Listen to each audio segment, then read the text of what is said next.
Je m'apprêtais à aller me coucher hier quand je suis tombée sur cet article intitulé « Le Premier ministre de la Junte recalé de l'Assemblée générale des Nations unies ».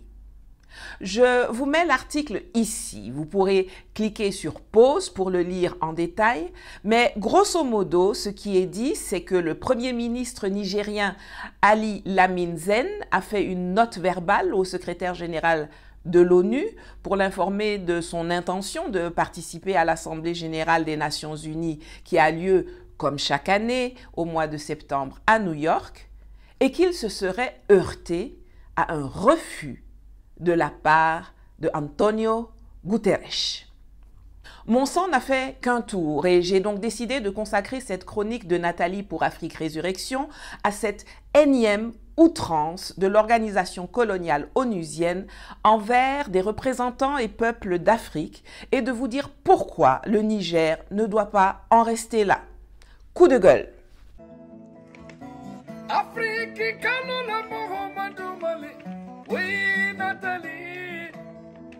La réaction d'Antonio Guterres n'est acceptable ni dans la forme ni sur le fond.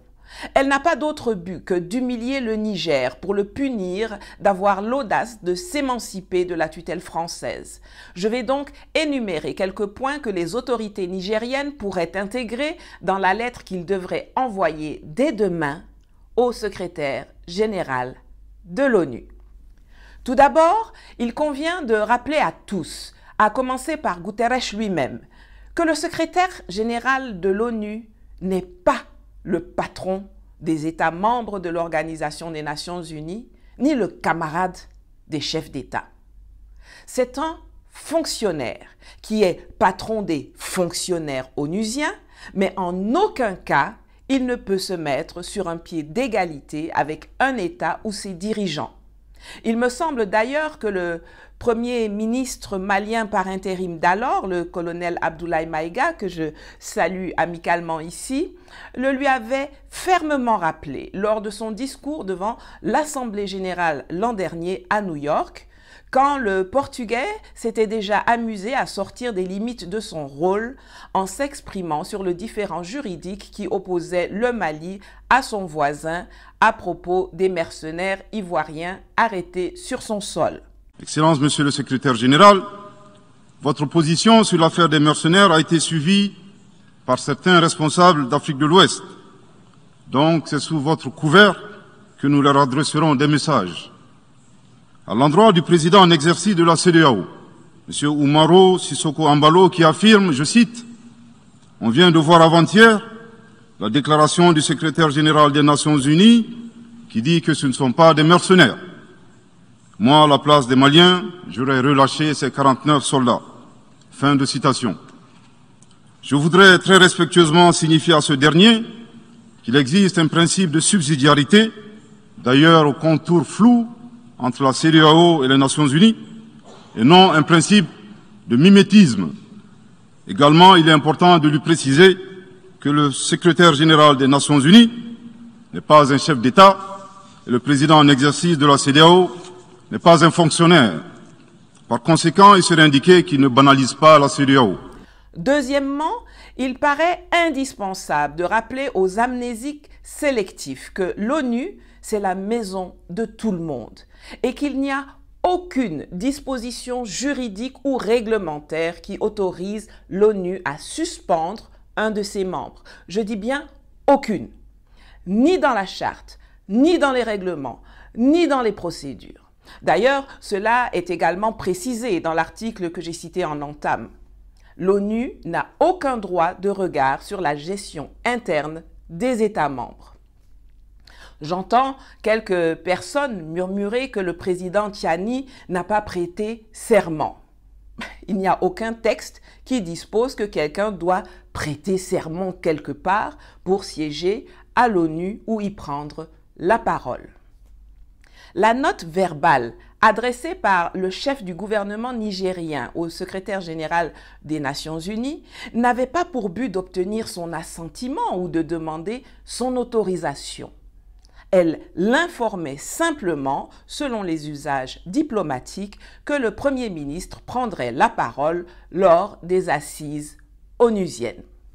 Troisièmement, il est bon de rappeler à Antonio Guterres que l'un des membres fondateurs de l'Organisation des Nations Unies était un putschiste en la personne de Charles de Gaulle et que cela n'a pas empêché qu'il obtienne pour son pays, la France, un statut de membre permanent du Conseil de sécurité avec droit de veto.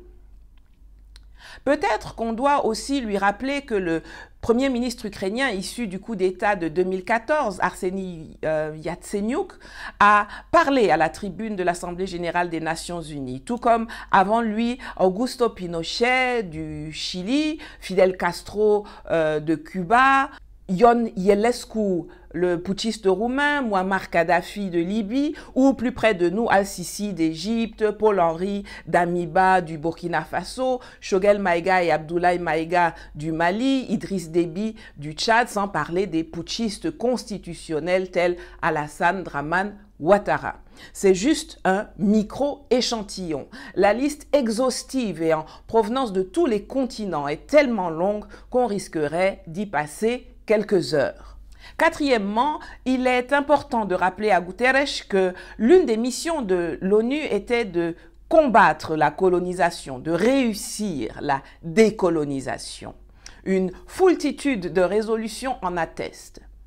Laisser des puissances défendre leurs intérêts personnels, comme la France le fait depuis trop longtemps, en instrumentalisant l'organisation onusienne et notamment son secrétaire général pour nuire aux pays africains et les maintenir sous sa tutelle, c'est perpétuer un esprit colonial devenu inacceptable et insupportable pour tous les Africains. Il y en a ras-le-bol. Des violations à répétition et à géométrie variable du droit international et de l'humiliation incessante des dirigeants et des peuples africains par les institutions néocoloniales de Bretton Woods à travers lesquelles une minorité de pays occidentaux ont exercé et entretenu sans vergogne une hégémonie sauvage et un impérialisme débridé sur le reste du monde et notamment l'Afrique. Pour conclure, je m'adresse ici aux autorités nigériennes. S'il vous plaît, ne laissez plus personne, surtout pas ce petit fonctionnaire international portugais, vous manquer de respect. En plus de répondre fermement et formellement à Guterres et de communiquer publiquement là-dessus, le représentant résident de l'ONU à Niamey doit être également convoqué séance tenante.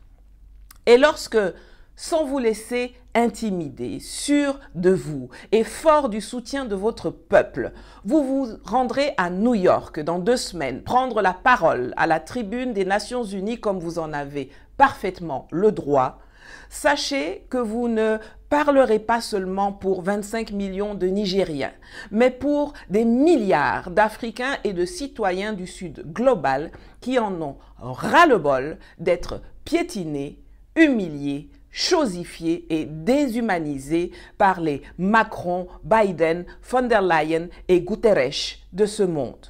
Ceci est une bataille juridique et de forme que le Niger doit mener et va gagner pour l'Afrique. À Mandla.